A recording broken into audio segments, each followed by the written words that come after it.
Hello everyone, how to totes back with another new video, and in this video I'll guide you how to use Pictori AI video generator app. So first of all you need to install this app in your smartphone, then simply tap on the open button.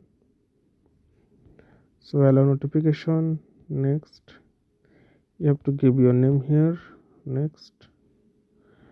So you can see it's really easy and simple. So first of all simply tap on the create button, and next generation AI creative studio like image to video, text to video, create studio. So you'll see here different option. I'm just going to choose text to video. So now you have to give your butterfly. So just simply, and you can select aspect ratio.